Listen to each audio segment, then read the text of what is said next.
Hello everyone, welcome back to my YouTube channel, Curlyzhedvlog, and for today's video, I'm going to show you how to make this cactus coaster crochet.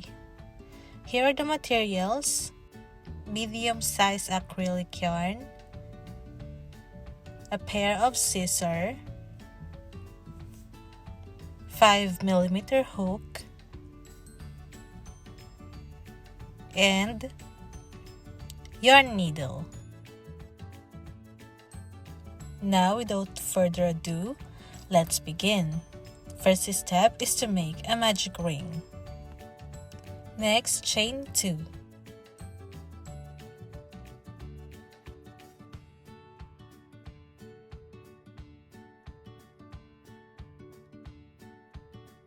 Inside the magic ring, make 11 double crochet.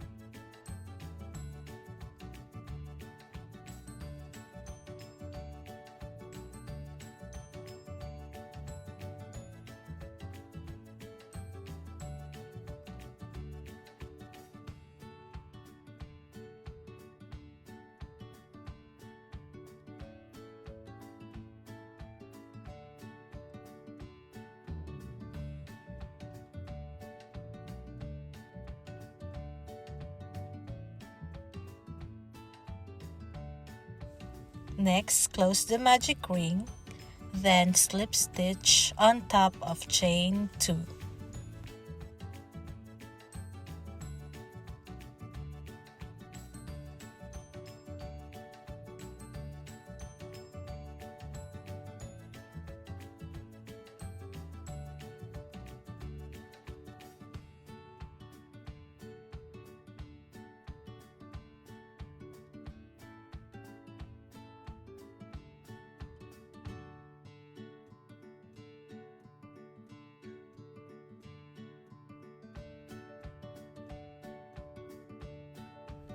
And now, we're going to move to the next round.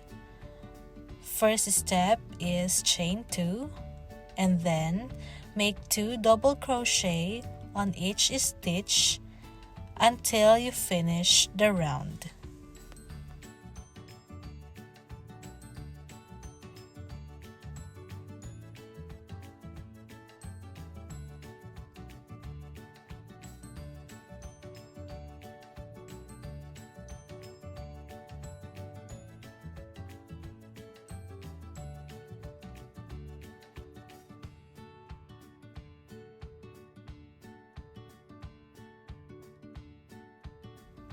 To complete round 2, slip stitch on top of chain 2. Now let's move to the next round.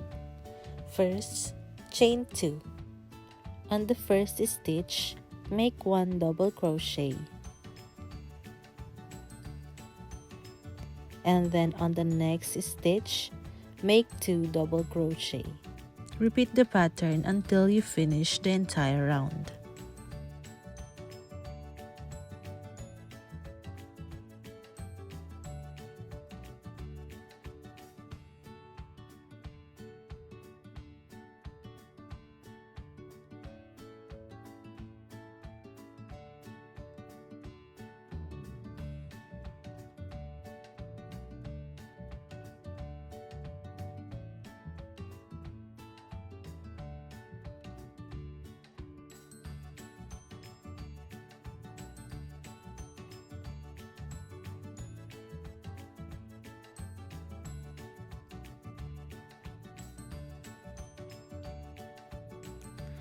And now slip stitch on top of chain 2.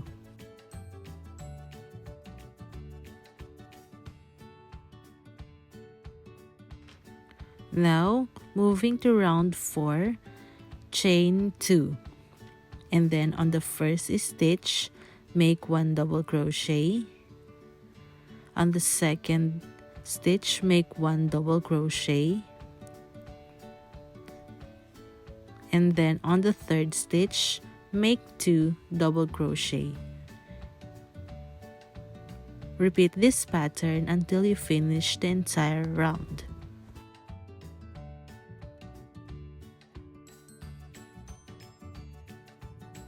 To complete round 4, slip stitch on top of chain 2.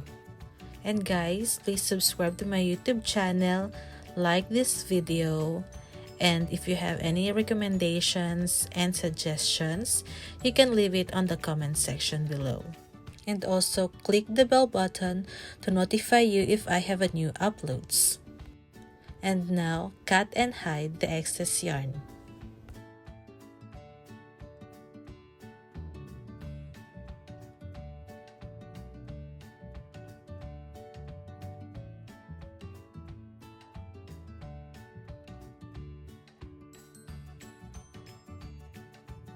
Next, we're going to do the flower. First, make a magic ring. And then, chain 3.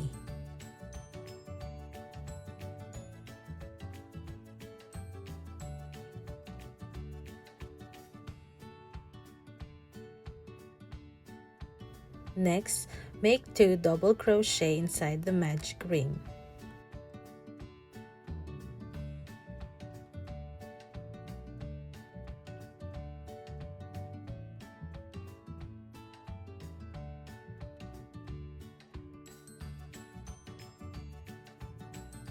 Then, chain 3.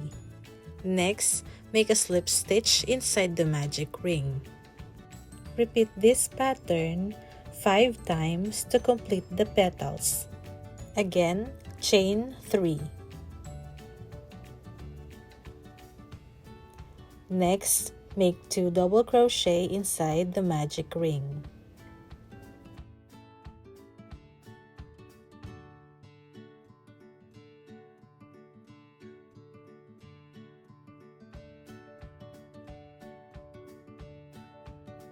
Next, chain 3.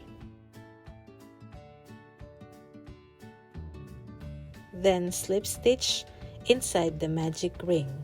And we're done with our second petals. Make 3 more petals by following the steps on the screen. Cut the excess yarn and close the magic ring.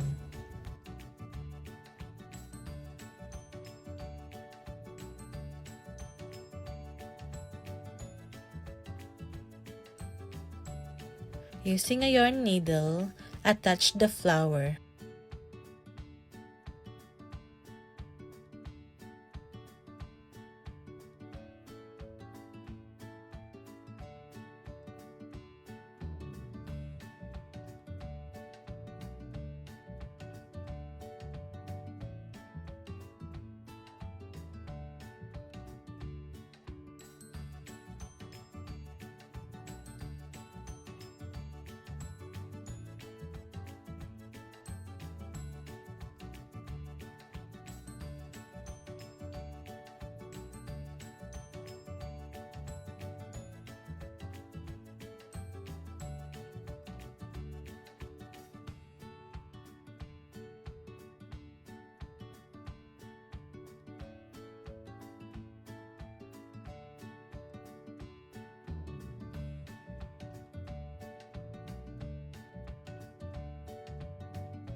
And now use white yarn and make a V.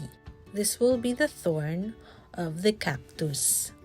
You can place it randomly according to your preference.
And now when you're done, cut and hide the excess yarn.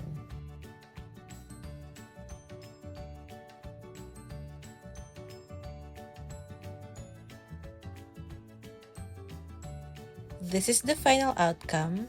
I hope you like this tutorial and see you on my next video. Thank you and goodbye.